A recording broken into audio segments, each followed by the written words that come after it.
ዶክተር ዛኪር ለህዝቡ ትምህርት ከሰጡ በኋላ በጥያቄና መልስ ፕሮግራም ላይ አንዱ በመነሳት እንዲህ ሲል ይጠይቃል። ዶክተር ዛኪር ይህን ማወቅ እፈልጋለሁ። ቁርአን በመልእክተኛው ሙሐመድ እንድናምን ይናገራል። መጽሐፍ ቅዱስም እንደዚሁ በኢየሱስ ያመነ የዘላለም ሕይወት እንደሚኖረው ይናገራል። በቁርአን መሰረት ሁለቱም የፈጣሪ መልእክተኛ መሆናቸውን ነው የሚናገረው። ታዲያ ይህ እውነት ከሆነ ኢየሱስ የቱ ጋር ነው ስህተት የሰራው?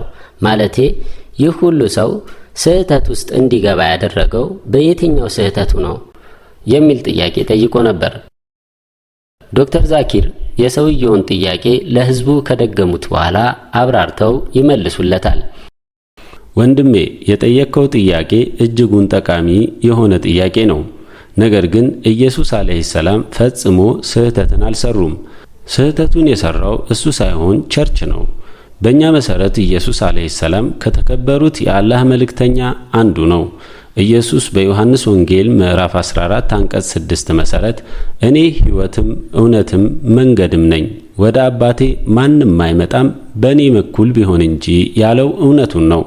ይህ ማለት መልእክተኝነቱን ነው የሚናገረው። ሙሐመድ ሰለላሁ ዐለይሂ ወሰለም ካሉት ጋርም እጅጉን ይመሳሰላል። በጊዜው የኢየሱስን ትምህርት በትክክል ከተከተልክ ገነት ትገባለህ ማለት ነው። የዘላለም ሕይወት ማለት ገነት ነው። በሙሴ አለይሂ ሰላም ጊዜ ወደ ፈጣሪ ሊያቀርብህ የሚችለው ሙሴ ብቻ ነው። እንዲሁም በኢየሱስ ጊዜ ወደ ፈጣሪ ሊያቀርብህ የሚችለው ኢየሱስ ብቻ ነው። በተመሳሳይ በሙሐመድ ጊዜ ወደ ፈጣሪ ሊያቀርብህ የሚችለው ሙሐመድ ሰለላሁ ዐለይሂ ወሰለም ብቻ ናቸው። በተመሳሳይ ኢየሱስ በዮሐንስ ወንጌል ምዕራፍ 16 አንቀጽ 7 ላይ ብዙ የምነግራችሁ ነገሮች ነበሩኝ፣ ነገር ግን አሁን ልትሸከሙት አትችሉም። እውነተኛው መንፈስ የመጣ ጊዜ ወደ እውነት ይመራችኋል። ስለ ሙሐመድ ሰለላሁ ዐለይሂ ወሰለም መምጣት ይናገራል። እውነተኛ የኢየሱስ ወዳጅ ነኝ ካልክ ሙሐመድ ሰለላሁ ዐለይሂ ወሰለምን መከተል ግድ ነው። ስለዚህ ፈጣሪ ነው እያሉ ስህተቱን እየሰሩ ያሉት ከቸርች ነው። ኢየሱስ ፈጽሞ አልተሳሳተም። አንድም ቦታ ኢየሱስ አለይሂ ሰላም በራሱ ጊዜ ጌታ ነኝ አላለም።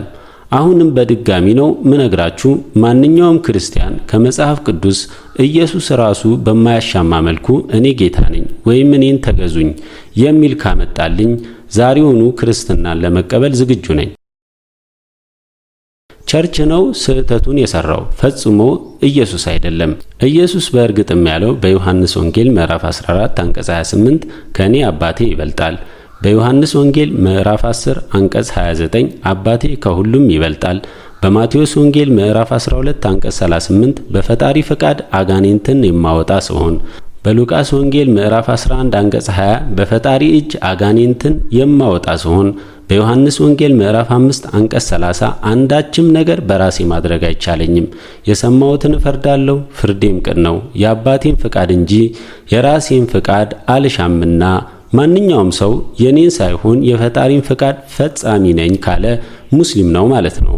ሙስሊም ብሎ ማለት ራስን ለፈጣሪ ፈቃድ በማስገዛት የሚገኝ ሰላም ማለት ነው። እኛ ሙስሊሞች ኢየሱስ ክርስቶስን አለይሂ ሰላም እንወደዋለን፣ እናከብረዋለን፣ እንከተለዋለንም፣ ነገር ግን አናመልከውም። ምክንያቱም እሱ መልእክተኛ ነው እንጂ ፈጣሪ አይደለም። ጥያቄህን እንደመለስኩልህ ተስፋ አደርጋለሁ። እሺ አሁንስ ኢየሱስ አለይሂ ሰላም መልእክተኛ መሆኑን ታምናለህ?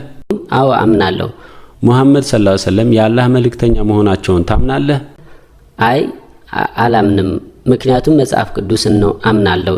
ታዲያ መጽሐፍ ቅዱስ በዮሐንስ ወንጌል ምዕራፍ 16 አንቀጽ 12 እስከ 14 ብዙ የምነግራችሁ ነገሮች ነበሩኝ፣ ነገር ግን አሁን ልትሸከሙት አትችሉም።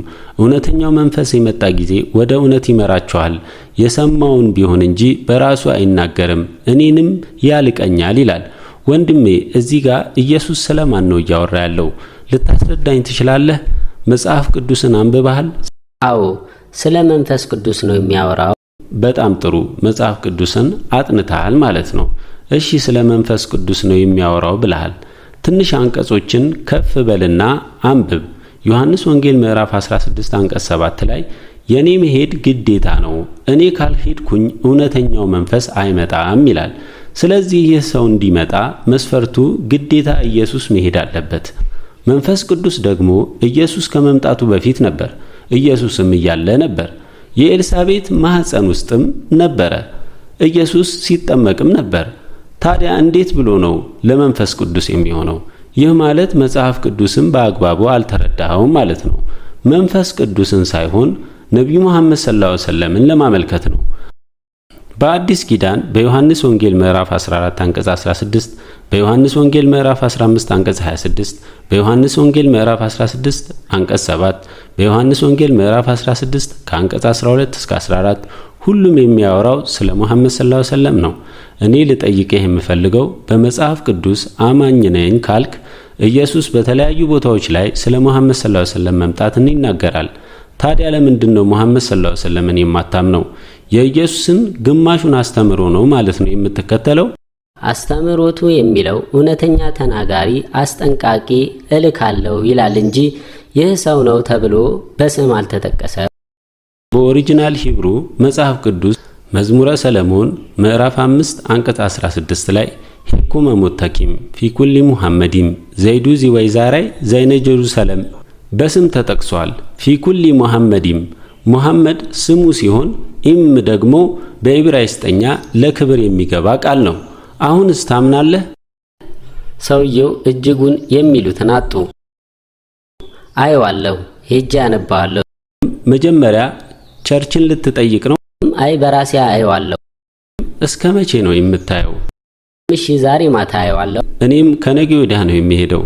ከዛ በፊት ልታገኘኝ ከፈለክ ነገ ጠዋት አስተባባሪዎችን ጠይቃቸው። እሺ፣ እጅግ በጣም አመሰግናለሁ። ክርስቲያን ወንድምና እህቶች ምን ትጠብቃላችሁ? የሙሐመድ ሰለላሁ ዐለይሂ ወሰለም መምጣት በግልጽ መጽሐፋችሁ ላይ ተቀምጦ ሳለ በተሳሳተ እምነት ጊዜያችሁን ለምን ትገላላችሁ? ሙስሊም ወንድምና እህቶች አላህ ምንዳን ይሰጣችኋልና ሼር በማድረግ ለሌሎች አድርሱ።